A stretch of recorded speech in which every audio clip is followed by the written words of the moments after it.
নমস্কার দর্শক বন্ধুরা, স্বাগত জানাই আপনাদের সবার প্রিয় গল্পের আসর পরিবারে।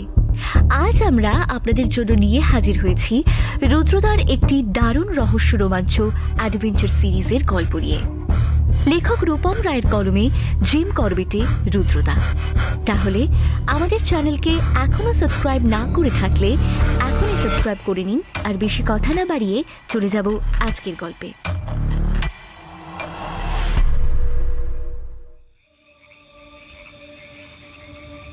রাতের আকাশ জুড়ে বিরাজ করছে অসম্ভব অন্ধকার। মেঘগুলো নিজেদের চলার পথে আড়াল করে রেখেছে। কুয়াশায় চারিদিক ছেয়ে আছে। বিরাজ করছে এক অসম্ভব আদিম নিস্তব্ধতা। রাত যত বাড়ছে চারিদিক যেন আরো আরো নিজেকে অন্ধকারে লুকিয়ে নিচ্ছে। তার উপর আজকের চাঁদের আলোর স্নিগ্ধ জ্যোৎস্নাও সেই অন্ধকারকে ঢেকে দিতে পারছে না। গহীন অরণ্যের রাত এমনিতেও হয় ভয়ানক, কিন্তু তার উপর এত অন্ধকারের ভিতর কোথাও কোনো শব্দ নেই। অন্য সমস্ত জায়গায় এই নিস্তব্ধতার কিছু প্রভাব না পড়লেও জঙ্গলের কিছু কিছু জায়গায় এই নিস্তব্ধতা অনুভব করা যায়। সেই সমস্ত জায়গা নিজেদের লুকিয়ে রেখেছে লোকচক্ষুর আড়ালে। তারা বার করতে চায় না তাদের মধ্যেকার গহীন রহস্যগুলো। তারা হাজার হাজার বছর ধরে নিজেদের আড়াল করে গড়ে উঠেছে। কিন্তু এই রাতে অন্ধকারে জিম করবেটের এই গহীন অরণ্যের ভিতর হঠাৎ করেই ঝোপঝাড়টা সহসা একটু নড়ে উঠল।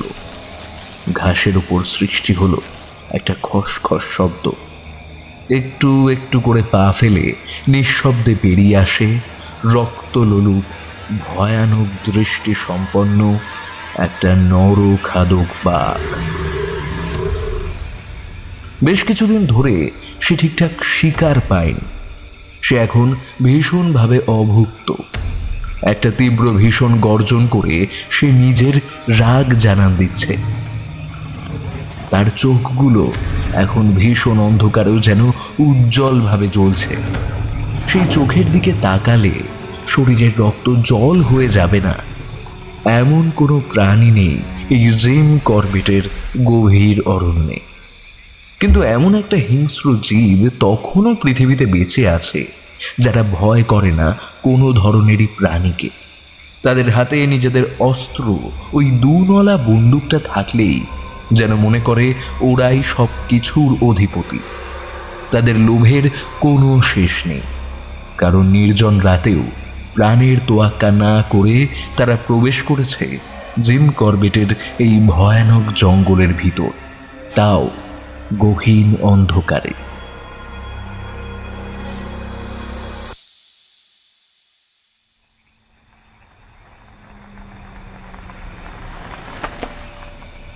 দুটো লোক তাদের জিপটা ধীরে ধীরে এগিয়ে নিয়ে গেল সেই জঙ্গলের কাছে।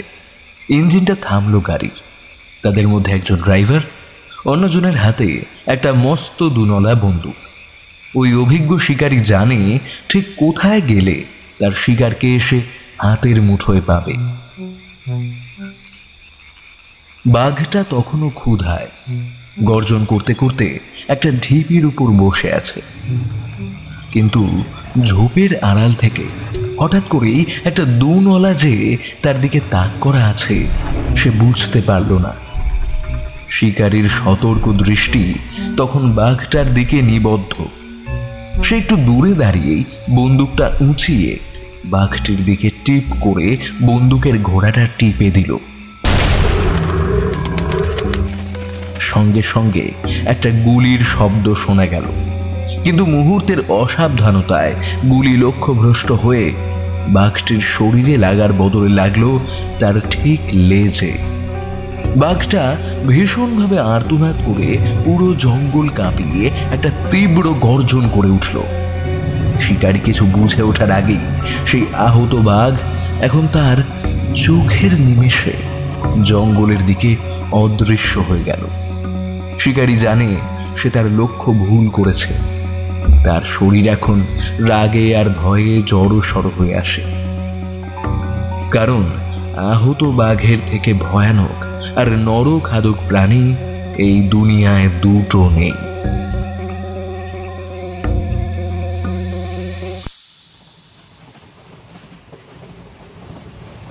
রুদ্রদা গায়ের চাদরটা হালকা ঠিক করে নিল, তারপর হাত ঘষতে ঘষতে বলল, বুঝলে অনি, এত ঠান্ডা কলকাতায় পাবি না। সবে নভেম্বর শুরু হয়েছে, তাতেই এদিকে ঠান্ডা দেখ, হাত পা সব জমিয়ে দেওয়ার জোগাড়। সত্যি বটে। আমি আবার জানালার পাশে বসেছিলাম, ঠান্ডা হাওয়ার যা বাড়বাড়ন্ত, জানলার কাজটা নামিয়েই দিলাম। কিন্তু আমি জানি যতই ঠান্ডা হোক একটু পরে কাঁচটা খুলতেই হবে, কারণ ধীরে ধীরে আকাশটা ফর্সা হচ্ছে। একটু পর সূর্য মামা উঁকি মারবে, আর সেই সূর্যোদয়টা কেউ মিস করতে চাইবে না। অবন্তীদি তো আরও নয়। আমি ঝাপসা কাজটার দিকে তাকিয়েছিলাম আর বাইরের দৃশ্য দেখছি। ও, আপনাদের তো বলাই হয়নি আমরা চলেছি কোথায়। হ্যাঁ, এইবার আমি, রুদ্রদা আর অবন্তীদি চলেছি জিম করবেটের উদ্দেশ্যে। হ্যাঁ, একদম ঠিকই শুনেছেন। কাল রবিবার দুপুর 2টোয় আমরা ট্রেনে উঠেছিলাম, আর আজ ওই 10টা-11টা নাগাদ নামবো নিউ দিল্লি স্টেশনে। রবিবারের রাজধানী এক্সপ্রেসের এসি ফার্স্টে করে চলেছি আমরা। এবার বলি, হঠাৎ করেই জিম করবেট যাওয়ার প্ল্যান কেন? আসলে শান্তনুবাবুর কথা তো আগেও বলেছি, তিনি লালবাজারের বড়বাবু এখন। ওনারই এক অতি প্রিয় বন্ধু পৃথ্বীজিৎ সামন্ত, যিনি এই করবেট ন্যাশনাল পার্কের ফরেস্ট ডিপার্টমেন্টের একজন অফিসারের পদে আছেন। আর তিনি নাকি শান্তনুবাবুকে জানিয়েছিলেন এই ন্যাশনাল পার্কে এখন নাকি হঠাৎ করেই এক বড় রহস্যের উদ্ভব ঘটেছে বন্য প্রাণীদের ঘিরে। তাই ওনারা এই সমস্যার সমাধানের জন্য গোয়েন্দা খুঁজছিলেন, আর উনি নাকি রুদ্রদার কথা শুনেছিলেন। তাই রুদ্রদা ভালো বন্দুকও চালাতে পারে শুনে উনি আমাদের আমন্ত্রণ জানান এই ন্যাশনাল পার্কে এসে থাকার। দিল্লি পুলিশ ও ফরেস্ট ডিপার্টমেন্টের অফিসাররা নাকি নিজেদের মতো করে চেষ্টা চালিয়ে যাচ্ছে সেই রহস্য উন্মোচন করার জন্য, কিন্তু এখনো বিফল তারা। আর কী বা ঘটেছে, আর সেখানে কী বা রহস্য, সমস্তটা আমরা জানতে পারবো সেখানে গিয়ে। এখনো কিছুই জানি না। আমাদের দিল্লি অবধি ট্রেনের টিকিট নিজেদের কাটতে হলেও দিল্লি পৌঁছে আমাদের সমস্ত দায়িত্ব পৃথ্বীবাবুই নেবেন বলে দিয়েছিলেন। আর আমারও এখন কলেজের ফাইনাল শেষ হয়ে বসেই ছিলাম, তাই যাওয়ার লোভটা সামলাতে পারলাম না। আর অবন্তীদিও ঝুলে পড়ল সাথে। এখন বেলা বেশ 11টার কাছাকাছি। আমরা নামলাম নিউ দিল্লি স্টেশনে। সেখানে একটা জিপ নিয়ে পিক আপ করতে এসেছিল এক ফরেস্ট পুলিশ। আমরা এখন দিল্লি থেকে ওই 4-5 ঘন্টা এই জিপে করেই পৌঁছাবো রামনগরের উদ্দেশ্যে, আর সেখানেই আমরা থাকবো ফরেস্ট রেস্ট হাউসে। আমাদের জন্য স্পেশাল রেস্ট হাউস বুক করা আছে, আর চারিপাশ ঘুরে দেখা আর এদিক ওদিক যাওয়ার জন্য দেওয়া হবে নাকি একটা নিজেদের জিপ। আমার তো এখন থেকেই মনটা কেমন নিচে নিচে উঠছিল। কতদিন ধরে ছোটবেলা থেকে গল্প শুনে আসছি আমরা এই জিম করবেট ন্যাশনাল পার্কে, আর আজ তার সামনে থেকে দেখার সুযোগ এসেই গেল রুদ্রদার জন্য। আমাদের ড্রাইভার পুলিশের বয়স কম। রুদ্রদা দেখলাম ওর সাথে বেশ এ কথা ও কথা বলতে লাগলো, আর তিনজনে গল্প করে রাস্তা বেশ ভালোই কাটছিল। মাঝখানে শুধু থেমেছিলাম একবার লাঞ্চটা সেরে নেওয়ার জন্য। আমাদের যে ড্রাইভার উনি বাঙালি, তিনি বললেন, আর মাত্র কিলোমিটার 6 গেলেই পৌঁছানো যাবে করবেট জাতীয় উদ্যানের উচ্চতম জায়গায়। করবেট পার্কের উত্তর দিকে ঢিকালো রেঞ্জে অবস্থিত কান্ডা 1100 মিটার বা 3500 ফিট উঁচু। গাছপালা, আবহাওয়ার ধরনটা হিমালয়েরই মতন, তাই কান্ডার জঙ্গলে হিমালয়ান ব্ল্যাক বিয়ার, লেপার্ড ও প্রচুর পাখি দেখতে পাওয়ার সম্ভাবনা থাকে। আমি রুদ্রদাকে জিজ্ঞেস করলাম, রুদ্রদা, এই ন্যাশনাল পার্কের নামের পেছনের কারণ কি? রুদ্রদা একটু হেসে বলল, হ্যাঁ, তুই ঠিকই ধরেছিস জনি। করবেট সাহেব এখানে একটা বড় ম্যানহিটার বাঘে শিকার করেছিলেন, যে নাকি প্রায় সেই সময় 200-রও বেশি মানুষ শিকার করেছিল। তবে করবেট স্বয়ং কিন্তু এই জঙ্গলে বেশি বিচরণ করেননি। 1936 সালে হেইলি সাহেবের নামে এই পার্কের নাম হয় হেইলিস পার্ক। পরে 1952 সালে জিম করবেটের সম্মানে এই জাতীয় উদ্যানের নাম হয় করবেট ন্যাশনাল পার্ক। আমাদের কথা শুনে ড্রাইভার বললেন, ভারতের এই প্রথম জাতীয় উদ্যানের আয়তন প্রায় 1318.54 বর্গ কিলোমিটার। তার মধ্যে কোর এরিয়া হলো 520.82 বর্গ কিলোমিটার, আর বাফার জোন ওটা হচ্ছে 797.72 বর্গ কিলোমিটার। জিম করবেট নামটি শুনলেই শ্রদ্ধায় আমার মাথা নুয়ে আসে। ভারতবর্ষে বন সংরক্ষণ ও প্রাণী সংরক্ষণের সঠিক ধারণা ও প্রয়োজনীয়তা তিনিই বুঝিয়ে দেন। শুধু বুঝিয়ে দিয়েই তার কাজ শেষ নয়, তিনি বন্যভূমি ও বন্য প্রাণী সংরক্ষণ কিভাবে বা কি আদর্শে করতে হয় সেটিও দেখিয়ে দিয়ে গিয়েছিলেন। আমি আগেই জানতাম এটি একটি ইকো পর্যটন গন্তব্য, যেখানে বিভিন্ন ধরনের প্রাণী জগৎ রয়েছে এবং বর্তমানে 488টিরও বেশি প্রজাতি রয়েছে। এছাড়াও গাছের বিভিন্ন প্রকারও রয়েছে। এটি বন্য প্রাণীর পাশাপাশি প্রকৃতি প্রেমীদের জন্য একটি দুর্দান্ত জায়গা। করবেটের সামগ্রিক ল্যান্ডস্কেপ দীর্ঘ ছুটির জন্য একটি দারুণ স্পট। ন্যাশনাল পার্ক ব্যতীত অন্যান্য আগ্রহের বিভিন্ন পয়েন্ট রয়েছে, যেমন করবেট ফলস সাফারি। 520 বর্গ কিলোমিটার এলাকা জুড়ে এই জাতীয় উদ্যানে 252টি বাঘের বসবাস। এছাড়াও হাতি, চিতাবাঘ, নীলগাই, সম্বরের দেখা মেলে এই জাতীয় উদ্যানে। এবার ধীরে ধীরে রাস্তার পাশের পথের দৃশ্য পাল্টে যাচ্ছে। দেখা মিলছে জঙ্গলের। ধান গাড়ি গেট ছাড়িয়ে আরও ঘণ্টাখানেক পর আমাদের জিপ এসে দাঁড়ালো দুর্গা দেবী গেটের পাশে। চোখের সামনে বিশাল করবেট জাতীয় উদ্যান। আমরা থমকে দাঁড়ালাম। অনুমতিপত্র দেখাবার দরকার পড়ল না। ঢুকে পড়লাম গভীর জঙ্গলে। সঙ্গে সঙ্গে যেন এক অদৃশ্য রহস্যময়তা আমাদের ঘিরে ধরল। শাল গাছে ঢাকা জঙ্গল পথ পেয়ে জিপও এগিয়ে গেল আরও ভিতরে। পথ চললাম অরণ্যের নিস্তব্ধতা আর সবুজের সমারোহ দেখতে দেখতে। জঙ্গল কোথাও খুব ঘন, আবার কখনো হালকা। ছোট বড় অনেক নালা পেরোতে হয়। স্থানীয় ভাষায় নালাকে স্রোত বলে। হঠাৎ করে অবন্তীদি উত্তেজিত হয়ে বলল, দাদার রাস্তা বেরোচ্ছে। আমাদের ড্রাইভার গাড়ির গতি একটু মন্থর করলেন। কয়েকটা হাতি রাস্তা পেরোচ্ছে দেখতে পেলাম। বরাত বেশ ভালোই মনে হলো। আমরা গাড়ির স্টার্ট বন্ধ করে বসে রইলাম। প্রথমে 3-4টে হাতি, তারপর 2টো দাঁতাল ও কয়েকটা বাচ্চা, বেশ বড় সড় দল। অদ্ভুত ছন্দে ওরা এগিয়ে যায়। বেশ কিছুক্ষণ পর জিপ আবার চালু করা হলো, আর আমরাও ধীরে ধীরে এগিয়ে গেলাম। লোহাচর, মাইধাবন, মুন্ড্রিয়া পানি, রথুয়া ডাব পেরিয়ে জিপ থামলো টিকালার গেস্ট হাউসের সামনে। আমাদের ড্রাইভার গাড়ি থেকে নেমে বলল, এই করবেট টাইগার রিজার্ভের প্রধান হল রামগঙ্গার বাঁধ, পাতলি দুন, ফুলিয়ার চর আর ঢিকালার চর। করবেট জাতীয় উদ্যান আসলে তরাই ভাবর অঞ্চল, ফলে প্রচুর চর বা ঘাস জমি দেখতে পাওয়া যায়।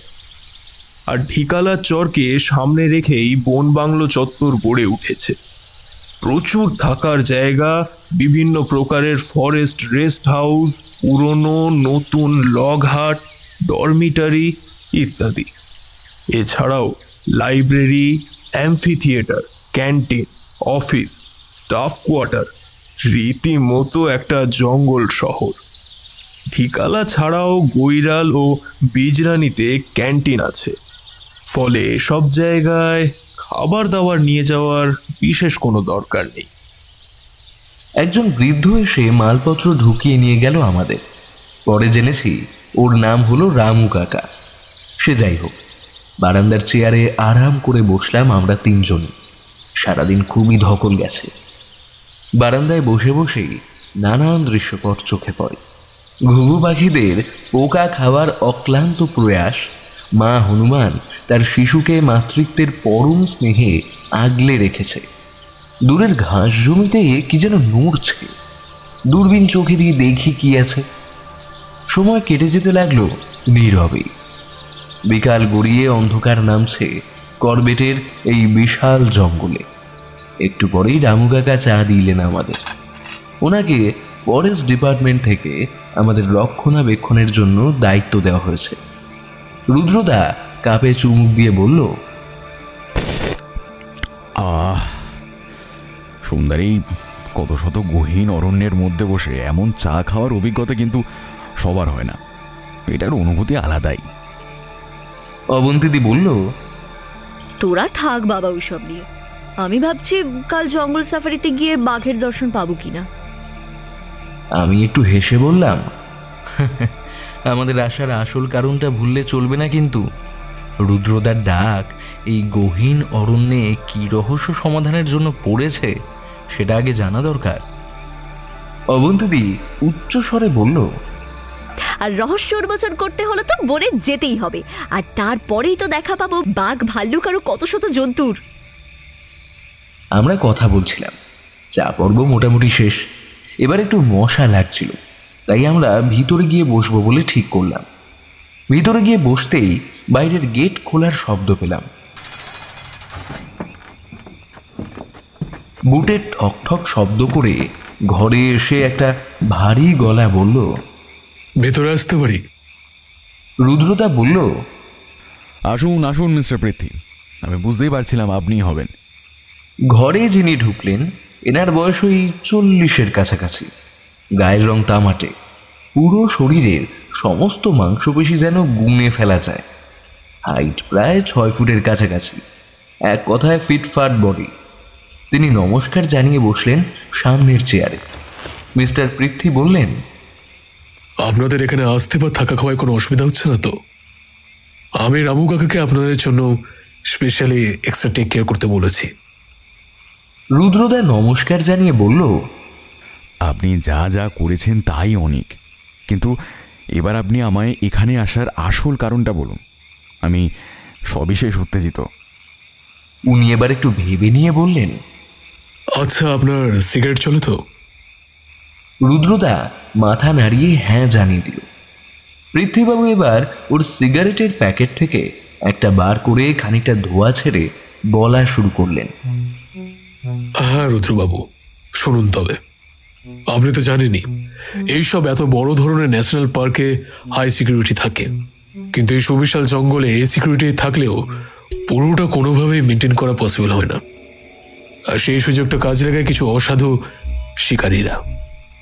আপনারা হয়তো জানেন সমস্ত এই ধরনের বনভূমিতে পোচার ঠিক ঢুকে পড়বে, আর তারা যে কোনো সময় হামলা করে কোনো বাঘের উপর অথবা হাতির উপর। এই জঙ্গলে পোচারদের বেশিরভাগ শিকার হলো বাঘছাল আর নয়তো হাতির দাঁত, আর এইগুলো তারা বিক্রি করে প্রচন্ড চড়া দামে বাইরের মার্কেটে। আর এই সবগুলো হচ্ছে কোনো চোরা পাচারি সংগঠনের হাত ধরে। আর এই পোচারদের উৎপাত এখন সাধারণ ঘটনা হয়ে দাঁড়িয়েছে, কারণ প্রায় মাসে 2-3টে এরকম পশু মরে থাকতে দেখা যায়। আর আপনারা হয়তো জানেন এই ন্যাশনাল পার্কের ভিতরে অনেকগুলো ছোট বড় গ্রাম আছে। আসলে ওইগুলো তো ওরা পূর্বপুরুষদের সময় থেকেই থাকতো, আর এই পার্ক তৈরি হওয়ার পর তাদের সেখান থেকে ওঠানো হয়নি। আমাদের দৃঢ় বিশ্বাস যে ওই পোচারদের সাথে তারা হাত মিলিয়েছে, টাকার জন্য তারা এইসব করছে। রুদ্রদা এতক্ষণ মন দিয়ে শুনছিল, এইবার বলল, তো আপনারা ওই লোকগুলোর বাড়ি সার্চ করেননি? যতবার সার্চ পার্টি পাঠানো হয়েছে ততবার তারা বিফল হয়ে ফিরে এসেছে। আসল কাজ হলো এই 2-3 দিন হলো পোচাররা একটা বড় ধরনের দাঁতাল হাতি শিকার করেছে। হাতিটা ওদের দলের সর্দার ছিল, আমরা ওকে মাদি বলে ডাকতাম। কিন্তু বনের মধ্যে যখন হাতিটার মরা দাঁতবিহীন দেহটা পড়ে থাকতে দেখলাম, কি আর বলি মিস্টার রুদ্র, আমার মনটা খারাপ হয়ে গেল। আর আমি এখন এই জঙ্গলের ফরেস্ট ডিপার্টমেন্টের ইনচার্জ, তাই আমি প্রতিজ্ঞা করেছি যে আর নয়, কোনো আর অবলা প্রাণীর শিকার এই জঙ্গলে হবে না। আপনি এবার আমার সাথ দেবেন কিনা বলুন মিস্টার রুদ্র?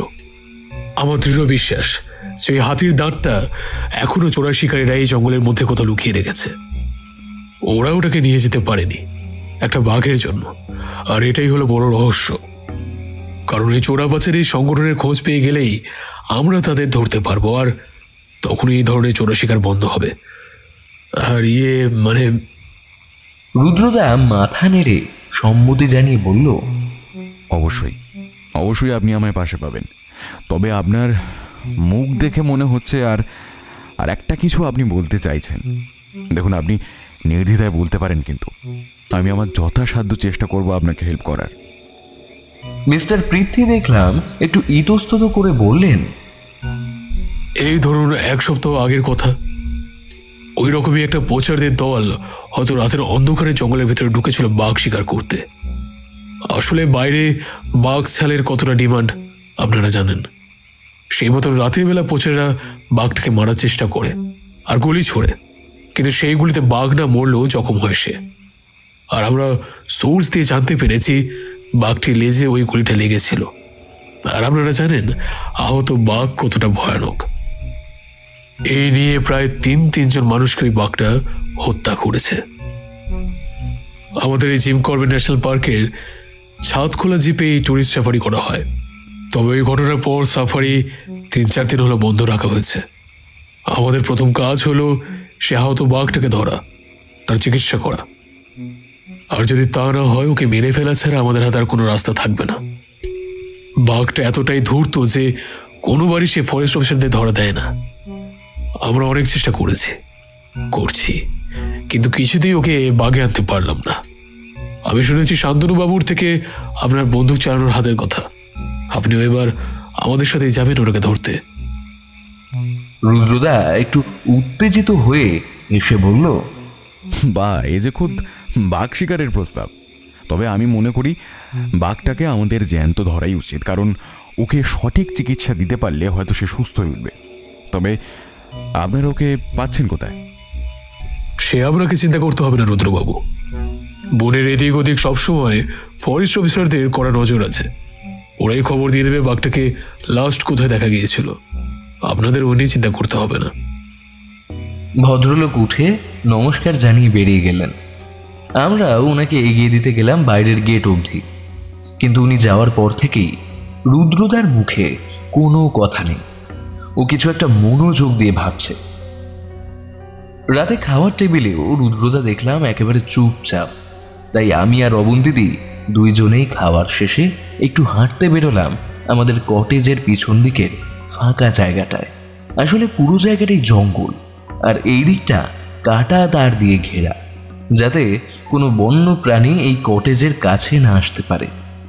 তবে কাটা তারের ওই পারেই বড় বড় ঘাসের জঙ্গল। তার পেরিয়ে সেই ঘাসগুলো যেন এই ফাঁকা জায়গাটায় ঢুকে আসার চেষ্টা করছে। আমি আর অবন্তিদি ঘাসের জঙ্গল দিয়ে বড় গাছটার মাথার উপর আকাশে ওঠা চাঁদের দিকে তাকিয়েছিলাম। এটা ওটা কথা বলছি, এমন সময় হঠাৎ করেই ঘাসের জঙ্গলের দিক দিয়ে একটু জায়গা শব্দ করে উঠল। অবন্তিদি বলল, অনিক, ওদিকে কি একটা শব্দ হলো না? কোনো জন্তু বা ওই জাতীয় কিছু নাকি? অন্ধকারে ঘাসের জঙ্গলের দিকে তাকাতেই আমার গায়ের রক্ত হিম হয়ে গেল, কারণ সামনের জমে থাকা অন্ধকারের ভিতর দিয়ে কোনো জন্তুর দুটো উজ্জ্বল লাল চোখ দেখতে পেলাম আমরা দুজনেই। সেই চোখগুলো যেন আমাদের দিকেই তাকিয়ে আছে আর কিছু একটা খুঁজছে। সেই চোখের দৃষ্টি এতটা হিংস্র আর ভয়ানক তা যে কেউ দেখলেই ভয় পেয়ে যাবে। আমরা কি করব ঠিক বুঝতে পারছি না। ঠায় দাঁড়িয়ে সেই দিকে তাকিয়ে আছি। অবন্তিদি ফিসফিস করে বলল, ভয় পাস না অনি, চুপচাপ এক জায়গায় দাঁড়া, কোনো শব্দ করিস না। আর এটা কাটা তার দিয়ে ঘেরা, তাই বড় জন্তু হলে এটা টপকে আসতে পারবে না।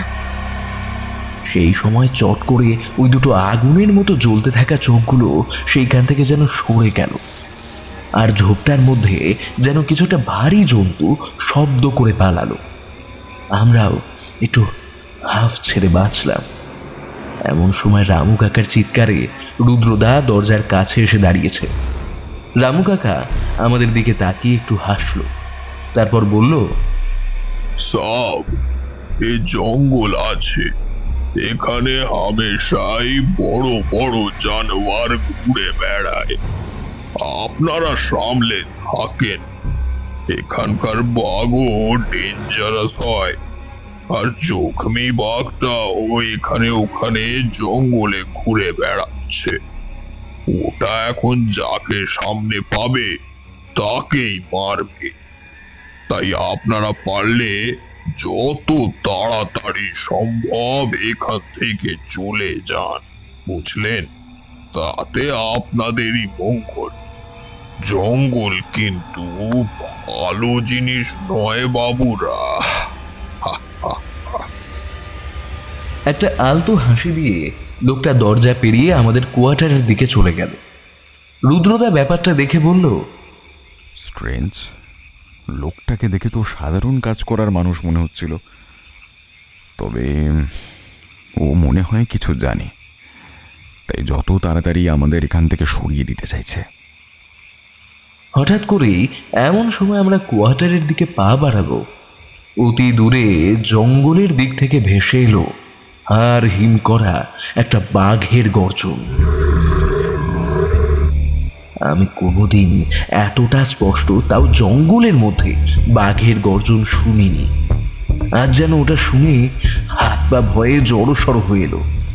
রুদ্রদা বলল, চল ঘরে চল, এটা জঙ্গলের এলাকা, বেশিক্ষণ বাইরে থাকা ভালো নয়, আর বাঘটা মনে হচ্ছে আশেপাশেই আছে। আমরা ঘরে এসে কোয়ার্টারের দরজা বন্ধ করে দিলাম। সেই রাতে এই জঙ্গলের ভিতর কোয়ার্টারের নির্জন পরিবেশে ঘুমটা বেশ ভালোই এলো।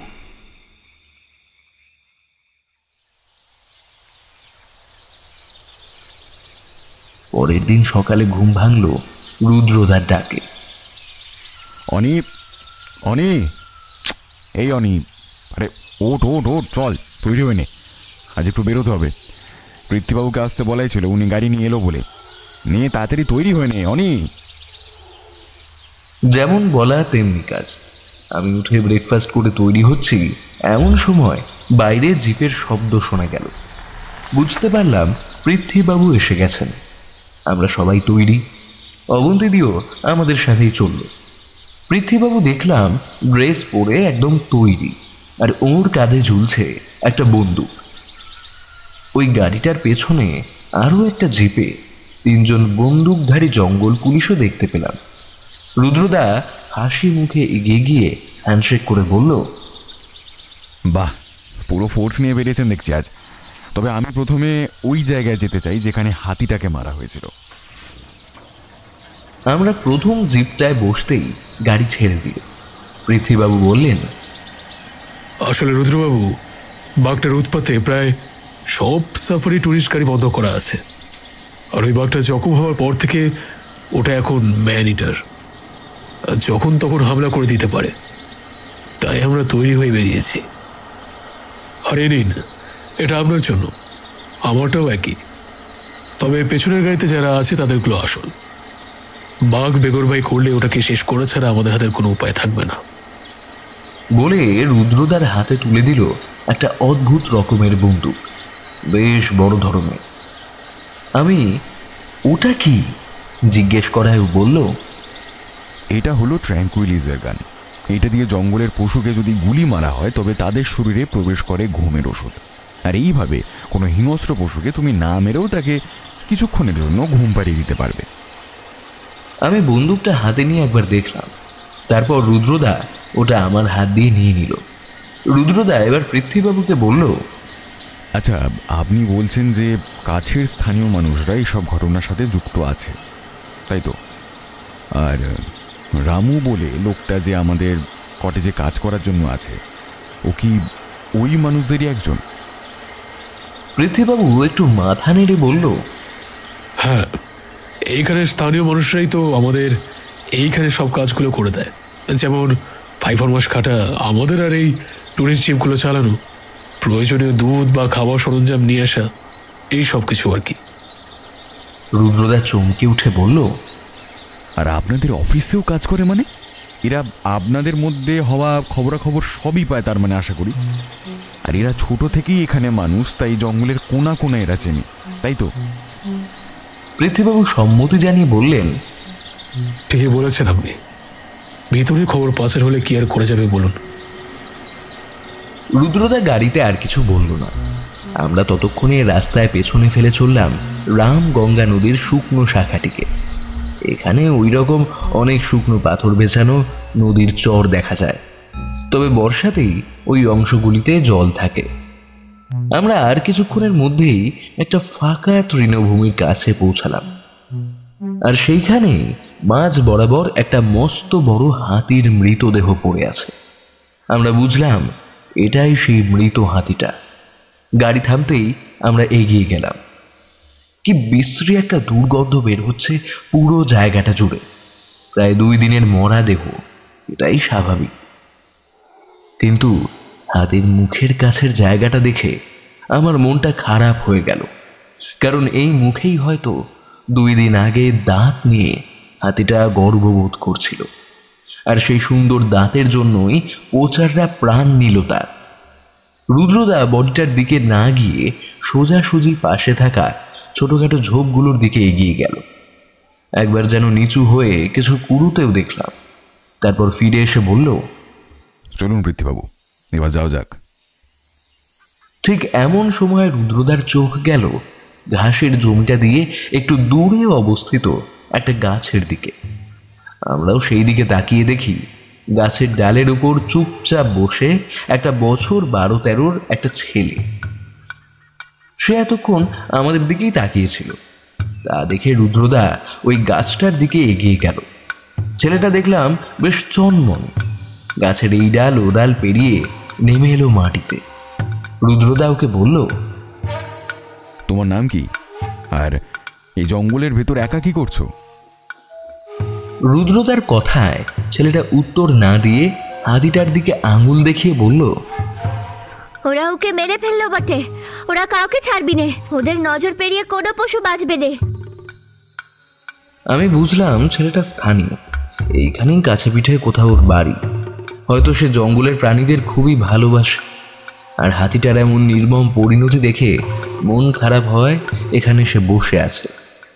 রুদ্রদা বাচ্চাটার উদ্দেশ্যে বলল, তুমি তো জানো এখানে খোলা জঙ্গলে ঘুরে বেড়ানো নিরাপদ নয়। যখন তখন একটা জখম বাঘ তোমার উপর অ্যাটাক করতে পারে।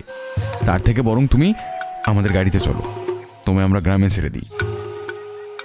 সে ছেলেটা দেখলাম আপত্তি করল না, তাই রুদ্রদা এগিয়ে গেল পেছনের গাড়িটার দিকে। তারপর সামনের দুটো গার্ডকে আমাদের গাড়িতে পাঠিয়ে বাচ্চা ছেলেটাকে নিয়ে উঠল পেছনের জিপে। আমি জানি এটা রুদ্রদার একটা স্বভাব। ও ঠিক ওই ছোট ছেলেটার থেকে কিছু না কিছু খবর ঠিক বার করেই আনবে। বড় ইচ্ছা হচ্ছিল জানতে যে ওদের মধ্যে কি কথাবার্তা হচ্ছিল, কিন্তু কি আর করা যাবে। গাড়ি তখন চলতে চলতে থামলো যখন, তখন প্রায় বেলা হয়ে এসেছে। সামনে একটা বড় ফাঁকা জায়গায় অনেকগুলো ছোট বড় মাটির কুড়ে ঘর দেখতে পেলাম। বুঝলাম ছেলেটা এই ছোট গ্রামটারই। রুদ্রদা ওকে এখানেই ছাড়তে এসেছে। ছেলেটাকে নামিয়ে দিয়ে আমরা এগিয়ে গেলাম কটেজের দিকে, কারণ ততক্ষণে পেটে দারুণ খিদে পেয়েছে। দুপুরে কটেজে ফিরে খাওয়া দাওয়া শেষ করে আমরা একটু বিশ্রাম নিচ্ছি। রুদ্রদা দেখলাম হাতে বন্দুকটা নিয়ে ড্রাইভারের রাখা জিপটা নিয়ে কোথাও বের হলো। আমি বুঝতে পারলাম না ও কি কিছুর সন্ধান পেয়েছে, আর ওই বাচ্চা ছেলেটার থেকে কিছু ইনফরমেশন পেয়েছে কিনা। এই সব প্রশ্নের উত্তর এখন শুধু দিতে পারবে একজন, সে হলো রুদ্রদা। অগত্যা আমরা আর কি করব, অবন্তী দিয়ে আর আমি মিলে গল্প করেই কাটিয়ে দিলাম। রুদ্রদা যখন ফিরল তখন প্রায় সন্ধ্যা হওয়ার জোগাড়। আমি জিজ্ঞেস করলাম, তুমি কোথায় গিয়েছিলে রুদ্রদা? রুদ্রদা বলল, অনেক কটা জায়গায় রে, তুই বুঝবি না। তবে আসল কিছু ক্লু পেয়েছি, কিভাবে ওই চোরা শিকারীদের বাগিয়ে আনতে পারবো। আর রংলিদের গ্রামেও একটু গিয়েছিলাম। আমি বুঝলাম রংলি হলো ওই আদিবাসী গ্রাম্য ছোট ছেলেটা। রুদ্রদা বলল, রাতে প্রস্তুত থাকিস, আসলে অ্যাকশন হবে আজ। আর রাতে কি ধরনের পোশাক পরতে হবে তোকে আশা করি বলে দিতে হবে না? হ্যাঁ, ভালো কথা, অবন্তীদিকেও বলে দিস। আমার তখন মাথায় ঢুকছে না ও কি বলতে চাইছে। কিন্তু রুদ্রদা যখন বলেছে তখন কিছু না কিছু ঘটবে আজ রাতে। আমি অপেক্ষা করে রইলাম। রাতে হালকা খাওয়া দাওয়া সেরে নিয়ে আমরা প্রস্তুত হয়ে নিলাম। রুদ্রদা দেখলাম ওর বন্দুকটাও সাথে নিল। আমাদের কিছুক্ষণ অপেক্ষা করার পর মিস্টার পৃথ্বী ওনার জিপ নিয়ে এলেন। রুদ্রদা ও আমরা জিপে বসতেই উনি বললেন, আপনার কথা মতো সব ব্যবস্থা করে রেখেছি, কিন্তু ওরা যদি সেইখান দিয়ে সরে পড়ে তবে কিছু করার থাকবে না। কিন্তু রুদ্রদা শান্ত গলায় বলল, আপনি ড্রাইভারকে গাড়িটা একটু দূরে থামতে বলে দিন। আজই যা হওয়ার হবে, আমার কাছে ইনফরমেশন আছে, বাকিটা আমি দেখছি। রাতের অন্ধকারে আমাদের জিপ ছুটে চলেছে তৃণভূমির ওপর দিয়ে। আজ আকাশে চাঁদের আলো কিছুটা কম। গাড়িটা থামলো অন্ধকারের মধ্যে ডুবে থাকা একটা জঙ্গলের কাছে। আমরা নামলাম। তারপর রুদ্রদা ও পৃথ্বীবাবুর সাথে এগিয়ে চললাম অতি সাবধানে। এমনিতেই জঙ্গলের পথ, চলতে চলতে ঘাসে পা আটকে যাচ্ছে। অবন্তীদিকে পেছনে একবার যেন বলতেও শুনলাম, রাত দুপুরে চোর ধরতে নাকি এত ঝক্কি। আমি হেসেই ফেলতাম, কিন্তু নিজেকে সামলে নিলাম। আমরা একটু পথ চলার পর দেখতে পেলাম অন্ধকারের ভিতর দিয়ে একটা পুরো বাড়ি মতো দেখা যাচ্ছে। বাড়ি বলা ভুল হবে, কারণ একচালা একটা পাকা ঘর। পুরোটাই এখন বলতে গেলে ভেঙে পড়েছে, আর তার মাথায় ও চারিদিকে জঙ্গলি লতানো গাছপালা জন্মেছে। রুদ্রদা কি এই বাড়িটারই সন্ধান করছিল? এইখানে কি কেউ থাকে নাকি? কিন্তু ওকে এই সময় কিছু জিজ্ঞেস করার সাহস পেলাম না। আমরা এবার একটু দূরে থাকা একটা বড় ঝোপের আড়ালে ঘাপটি মেরে বসলাম। রুদ্রদা আর পৃথ্বীবাবুর হাতে ধরা দুটো বন্দুক। আমি আর অবন্তীদি চুপচাপ বসে। আমাদের চোখ তখন নিবদ্ধ সামনের অন্ধকার বাড়িটার দিকে। অন্ধকারের সাথে সাথেই মশাও আছে খুব। মনে মনে ভাবছি ওডোমসটা মেখে আসলে ভালো করতাম। আর এও ভেবে ভয় লাগছে, কারণ এটা জিম করবেটের জঙ্গল। যে কোনো সময় পেছন থেকে কোনো বন্য প্রাণী আমাদের উপর হামলা করে দিতে পারে। কিন্তু ওটাই নিশ্চিন্ত, রুদ্রদা ও পৃথ্বীবাবু দুইজনের হাতে ধরা বন্দুকের জন্য। ওই স্থানে চুপচাপ বসে যে কতক্ষণ হলো বলে বোঝাতে পারবো না। সময় যেন কাটতেই চাইছে না। এক একটা মিনিট যেন এক একটা ঘন্টা মনে হচ্ছিল তখন। হঠাৎ করেই এমন সময় অন্ধকারের বুক ছিঁড়ে একটা বড় গাড়ির আওয়াজ ভেসে আসছে শুনতে পেলাম। রুদ্রদা আমার দিকে তাকিয়ে চুপ করার ভঙ্গিতে ফিসফিস করে বলল, তোরা দুইজন বাইরে বেরোনোর চেষ্টা করবি না, কারণ এখানে গুলাগুলি চলতে পারে। অবন্তী দিয়েও ঘাড় নাড়ল। গাড়িটা দেখলাম এসে থামলো সামনের বাড়িটার খুব কাছে। গাড়ির ইঞ্জিন বন্ধ হওয়ার সাথে সাথেই আলো নিভে গেল। গাড়ি দিয়ে অন্ধকারের মধ্যে দুটো কালো মূর্তি নামলো, আর তাদের মধ্যে একজনের হাতে যে বড় মেশিন গান আছে তা বলে দিতে হয় না। ওরা কিছুক্ষণ গাড়ির সামনে দাঁড়িয়ে সিগারেট খেতে খেতে কিছু কথা বলছিল। তারপর গাড়িটা সেইখানে রেখেই এগিয়ে গেল ভাঙা গাড়িটার দিকে। রুদ্রদা এমন সময় ফিসফিস করে অতি দ্রুত পৃথ্বীবাবুকে বলল, এটাই সঠিক সময়, আপনি ছুটে গিয়ে গাড়ির পিছনে দরজা খুলে উঠে পড়ুন। হাতের বন্দুক কিন্তু প্রস্তুত রাখবেন সব সময়। যেমন বলা তেমনি কাজ। চোখের নিমেষে পৃথ্বীবাবু অতি সাবধানে পৌঁছে গেল গাড়িটার কাছে। দরজাটা খুলে উঠে বসলো পেছনে। ঠিক এমন সময় বাড়ি দিয়ে একটা মস্ত বড় বাক্স হাতে বেরিয়ে এলো ওই দুটো লোক। ওদের দুই হাতে তখন বাক্সটা ধরা। রুদ্রদা সময় বুঝে একটা মুখ দিয়ে সিটি মারার মতো শব্দ করল। কিছু বুঝে ওঠার আগেই সঙ্গে সঙ্গে চোখের নিমেষে ঘটনাগুলো এত তাড়াতাড়ি ঘটল।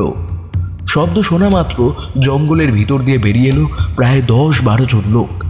ওদের প্রত্যেকের হাতেই এখন বন্দুক, আর সেটার মুখ সামনের লোকগুলোর দিকে তাক করা। লোকগুলো তখনও কিছু বুঝতে পারল না কি হচ্ছে তাদের সাথে। রুদ্রদা তখন ঝোপের মধ্য থেকে বন্দুক হাতে এগিয়ে গিয়ে বলল, তোমাদের এখন পুলিশ দিয়ে ঘিরে ফেলা হয়েছে। যদি বাঁচতে চাও যেমন দাঁড়িয়ে আছো তেমন থাকো। বেশি বেকরবাই করলে সকালের সূর্য কিন্তু তোমরা আর দেখতে পারবে না। হঠাৎ এমন সময় দুইজনের মধ্যে অন্য একজন লোক হাতের বাক্সটা ফেলে দিয়ে একটা ডিগবাজি খেয়ে আড়ালে চলে গেল গাড়িটা। অপর প্রান্ত দিয়ে তাকে আর দেখা যাচ্ছে না। রুদ্রদার বন্দুক তখন অন্যজনের দিকে তাক করা। চোখের নিমেষে সামনের পুলিশগুলো এগিয়ে গেল লোকটার দিকে। সে ভয়ে চুপচাপ দাঁড়িয়ে রইল ঠাই। হঠাৎ এমন সময় গাড়ির ইঞ্জিন গর্জে উঠল। লোকটা তাড়াতাড়ি গাড়ি নিয়ে পালাবার মতলব করেছিল আশা করি, কিন্তু তার আগেই রুদ্রদা বন্দুকটার ঘোড়া টিপে দিয়েছে। আর ততক্ষণে গুলিতে সামনের গাড়িটার টায়ারটা ফেটে যাওয়ার সাথে সাথেই গাড়ির ইঞ্জিন থেমে গেল। আমরা বুঝলাম পৃথ্বীবাবু ওনার কাজ করে দিয়েছেন। গাড়ি থেকে তখন নামলো দুইজন। প্রথম জনের হাত দুটো উপর দিকে সারেন্ডারের ভঙ্গিতে, অন্যজন মিস্টার পৃথ্বী, যার বন্দুক এখন ওর দিকে তাক করা। রুদ্রদা এগিয়ে যেতেই আমরাও সাহস পেলাম। ও তখন পৌঁছে গেছে বড় বাক্সটার দিকে। খুট শব্দ করে খুলে দিল সেটা, আর তার থেকে বেরিয়ে এলো সাদা ধবধবে দুটো সুন্দর লম্বা হাতির দাঁত। দুইজন লোককে ফরেস্ট পুলিশ নিয়ে গেল, কিন্তু পরে জেনেছিলাম ওদের মধ্যে একজন শিকারী ও অন্যজন ড্রাইভার, তাই অপর লোকটা কিছু করার সাহস দেখায়নি। আমরা হাতির দাঁত ও চোরা শিকারীকে পুলিশের হাতে তুলে দিয়ে কটেজে ফিরে এলাম। মিস্টার পৃথ্বী পরে ফোনে জানিয়েছিলেন যে চোরা শিকারী হিসেবে যে লোকটা ধরা পড়ে ও আর কেউ নয়, রামু, যে আমাদের এখানে কাজ করত তারই ছেলে।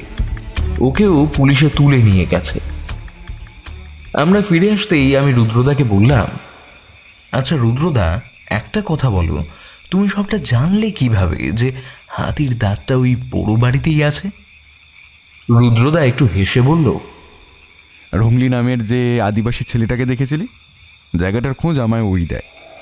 আসলে মনে করি সবাই হয়তো খারাপ, কিন্তু টাকার জন্য অল্প কিছু অসাধু লোক এই চোরা শিকারী দলে যোগ দিয়ে পকেট ভরালেও ওর মতন ছেলেরা সত্যি করেই জঙ্গলকে ভালোবাসে।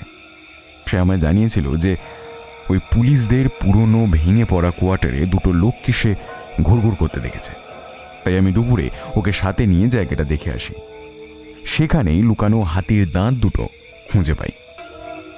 জায়গাটা সত্যি কোনো জিনিস লুকানোর জন্য একেবারে নিরাপদ। তখনই জিনিসগুলো বার করে আনতে পারতাম আমি, কিন্তু আমি তা করিনি। লোকগুলোকে হাতে নাতে ধরতে চেয়েছিলাম। আমি আজ পৃথ্বীবাবুকে বলে জঙ্গলের গেটে সিকিউরিটি সরিয়ে দেওয়ার খবরটা ছড়িয়ে দিতে বলি, আর রামু তার ছেলেকে ওই খবর দেয়। ফাঁকায় ফাঁকায় দাঁত দুটো পাচার করার মতন ভালো দিন তারা আর পেত না, আর সেই ফাঁদেই পা দেয় তারা। ব্যাস, এই হলো সব ঘটনা। চোর ধরা পড়লো, চোরাই মাল উদ্ধার হলো, তবে আরেকটা কাজ বাকি। ওটা না করে আমি এখান দিয়ে যাব না, কারণ রংলি আমায় অনুরোধ করেছে ওই মানুষ খেকো হিংস্র জখম বাঘটার কিছু করতে, না হলে ওদের গ্রামের সমস্ত মানুষকেও মেরে ফেলবে। এর আগে যারা মারা গিয়েছিল বাঘের শিকার হয়ে, তারা রংলিদের গ্রামেরই। আমি ওকে কথা দিয়েছি বাঘটাকে না ধরা অবধি আমি এখান থেকে যাব না। কিন্তু ওটা তো একটা বাঘ, ওকে কিভাবে বাগে আনতে পারবে রুদ্রদা? রুদ্রদা গম্ভীর গলায় বলল, আমি মিস্টার পৃথ্বীকে বলে দিয়েছিলাম যখন বাঘটাকে কোথায় কোথায় লাস্ট দেখা যাচ্ছে বা কোথায় সে জল খেতে আসে সবটা নজর রাখতে। আশা করছি খুব তাড়াতাড়ি ওটাকে ধরতে পারবো। কিন্তু আমার ইচ্ছা ওটাকে ধরা, মারা নয়। বাঘটা তো সঠিক চিকিৎসা পেলে সাধারণ সুস্থ হয়ে যাবে অন্য বাঘেদের মতো। আমিও তোমার সাথে একমত রুদ্রদা।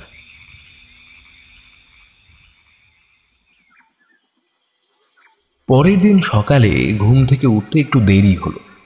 রুদ্রদা ঘুমাচ্ছিল। আমি আগে উঠে বারান্দায় বসে চা খাচ্ছিলাম। এমন সময় বসার ঘরে টেলিফোনটা বেজে উঠল। আমি দৌড়ে গিয়ে ধরলাম সেটা। আমি হ্যালো বলতেই ওপাশে মিস্টার পৃথ্বী বললেন, ও তুমি হনি, রুদ্রবাবু আছেন?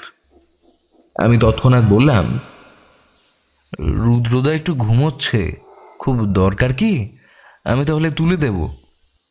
না না, তোমার যেটা বলছি শোনো, রুদ্রবাবুকে বলে দাও যে 10টার দিকে তৈরি হয়ে থাকতে, কারণ বেলা বাড়ার সাথে সাথেই আমাদের কাছেই একটা ওয়াচ টাওয়ার আছে, আর তার কাছেই রামগঙ্গা নদীতে বাঘটাকে মাঝে মাঝে দেখা যাচ্ছে জল খেতে। প্রায় 12টার দিকে মাঝে মাঝে বাঘটা আসছে। রুদ্রবাবু যদি আসতে পারেন, বাঘটাকে ধরার দৃশ্য নিজে চোখ দেখতে পাবেন আপনারা। আমি তো শুনেই আনন্দে বলে দিলাম আমরা যাচ্ছি। ফোনটা রাখার সাথে সাথেই রুদ্রদা দেখলাম ঘুম থেকে উঠে দাঁড়িয়েছে আমার সামনে। আমায় দেখে বলল, বাবা, হাসি মুখে যেভাবে ফুটেছে দেখছি, বাঘ শিকার দেখার সুযোগ হাতে এলো বুঝি? আমি মাথা নেড়ে সম্মতি জানিয়ে দিলাম। রুদ্রদা বলল, ব্রেকফাস্ট সেরেই বেরিয়ে পড়বো, তৈরি হয়ে নে। আমিও তৈরি হচ্ছি। আমরা যখন ওয়াচ টাওয়ারের কাছে পৌঁছালাম, দেখলাম বাঁশ দিয়ে তৈরি উঁচুতে বড় ধরনের একটা মাচা, আর তার উপরেই দুটো লোক লুকিয়ে বন্দুক বাগিয়ে বসে রয়েছে বাঘটির আশায়। নিচে খানিক দূরে গাছের কাছে একটা বুনো ছাগলও ছাড়া রয়েছে দেখলাম। বুঝলাম ছাগলটাকে এরা বাঘের শিকার টোপ হিসেবে ব্যবহার করতে চাইছে। টাওয়ারটি প্রায় 3 তলা বাড়ি সমান উঁচু হবে। ওপর দিয়ে রামগঙ্গা নদীর পুরো সুন্দর প্রাকৃতিক দৃশ্য পাওয়া যায়। ওপরের তৃণভূমিতে তখনও কিছু হাতি দেখলাম ধুলো মারছে। ওদের ডাক মাঝে মাঝে কানে আসছে আমাদের। পৃথ্বীবাবু উপরেই ছিলেন। আমরা বাঁশের মই বেয়ে উপরে আসতেই তিনি রুদ্রদাকে জড়িয়ে ধরে বললেন, ধন্যবাদ রুদ্রবাবু, আপনার বুদ্ধির জন্যই আমরা ওই চোরা শিকারিটাকে ধরতে পারলাম। আর ওই চোরা শিকারিটা আরও কিছু ওদের দলের লোকের নাম বলেছে, আর যার জন্য তাদের গ্রেপ্তার করা আমাদের জন্য অনেক সহজ হয়ে গেছে। আপনাকে অসংখ্য ধন্যবাদ। রুদ্রদা একটু হেসে বলল, আমি কি আর করলাম বলুন? আপনারা তো স্থানীয় মানুষদের সাহায্য না নিয়ে কাজ করতেন। আমি তো শুধু ওই রঙলি বলে ছেলেটাকে পেয়েছিলাম বলে ওই আমায় ক্লুটা দিল, তার জন্যই আপনারা ওদের ধরতে পারলেন। আর আপনার কাছে একটা নিবেদন, ওর যা সাহস আর এই জঙ্গলের প্রতি ভালোবাসা, আমার মনে হয় রঙলি আপনাদের অনেক কাজে আসবে। ওকে কিছু পুরস্কার দেবেন, আর পারলে ওকে আপনাদের কাছে রেখে কাজ শেখাবেন। ওদের মতো সৎ আর জঙ্গলকে ভালোবাসা এমন মানুষ আমাদের সত্যিই দরকার। রুদ্রদা কথাটা শেষ করতে পারল না। ওই পাশের ঝোপের দিক থেকে একদল হরিণ জোরে জোরে শব্দ করে দৌড়ে পালিয়ে গেল। জঙ্গলের ভিতর দিয়ে কর্কশ গলায় একটা নাম না জানা পাখি চিৎকার করে উঠল। পৃথ্বীবাবু আমাদের চুপ করার ভঙ্গিতে উবু হয়ে নিচে ঝুঁকে বসতে বললেন। রুদ্রদা নিঃশব্দে এগিয়ে গেল পৃথ্বীবাবুর দিকে। উনি হাতের বন্দুকটা রুদ্রদার দিকে তুলে দিল। রুদ্রদা তখন চোখ বন্দুকের নলে রেখে প্রস্তুত। আমরা তখন চুপচাপ নিঃশব্দে বসে দেখতে লাগলাম একের পর এক মুহূর্ত। এমন সময় রুদ্রদা পাশের দুটো লোককে হাত তুলে দাঁড়াতে বলল। ঠিক এমন সময় বনের ভেতর দিয়ে ভেসে এলো একটা ভয়ানক বাঘের গর্জন। সেই গর্জন শুনলে গায়ের লোম খাড়া হয়ে ওঠে। আমরা এই কদিন জিম করবেটে ঘোরার সময় 1-2 বাঘ দেখেছিলাম, কিন্তু এটার দৃষ্টি যেন অন্যগুলোর থেকে আলাদা। ধীর কিন্তু রাজকীয় গতিতে বাঘটা এগিয়ে এলো গাছ ও ঝোপঝাড়টা পেরিয়ে। ওটার দৃষ্টি এখন নিবদ্ধ সামনে বাঁধা ছাগলটার দিকে। ছাগলটা ভয়ে চিৎকার করছে আর দড়ি ছেড়ে পালাবার চেষ্টা করছে। ওই ছাগলটার চিৎকার সাথে বাঘের ধীরে ধীরে গর্জন, চারিদিকে অন্যরকম একটা পরিবেশ সৃষ্টি হয়েছে। ঠিক এমন সময় বাঘটা বড় একটা লাফ মেরে এগিয়ে গেল ছাগলটার দিকে। ঠিক সঠিক মুহূর্তের অবকাশে আমরা শুনতে পেলাম একটা গুলির শব্দ। সাথে সাথেই বাঘটা এক পাশে ছিটকে পড়ল। আমরা বুঝলাম বাঘের শরীরে তখন প্রবেশ করেছে রুদ্রদার হাতের ট্র্যাঙ্কুলাইজার বন্দুকের ঘুম পাড়ানো গুলি। বাঘটা 2-3 বার গর্জন করে অজ্ঞান হয়ে গেল। পৃথ্বীবাবু দেখলাম রুদ্রদার টিপ দেখে অবাক হয়ে কিছু একটা বলতে গিয়েও বললেন না। আমরা তারপর নিচে নেমে বাঘটাকে একদম সামনে দিয়ে দেখেছি। সত্যি বাঘটির লেজে গুলি লেগে ভালো মতোই জখম হয়েছে। ফরেস্ট ডিপার্টমেন্টের খাঁচাযুক্ত গাড়ি এসে বাঘটাকে তুলে নিয়ে গেল। আমরা আর সেই দিন রাতেই ছিলাম জিম করবেটে। পরের দিন পৃথ্বীবাবু নিজে আমাদের গাড়ি করে পৌঁছে দিয়ে গিয়েছিলেন দিল্লি স্টেশনে। ফিরে আসার কিছুদিনের মধ্যেই রুদ্রদার কাছে সুন্দর খামে সরকারের তরফ থেকে একটা চিঠি আসে, আর সেটায় ধন্যবাদ পত্রের সাথে ছিল মোটা অঙ্কের টাকা। কিন্তু যাই আসুক, জিম করবেটের ওই গহীন অরণ্যের মধ্যে আমরা যা অভিজ্ঞতা পেয়েছি তা আমরা কোনোদিন ভুলব না। বিশেষ করে আজও যেন আমার সামনে ভেসে ওঠে ভয়ানক বাঘটার ভীষণ গর্জন।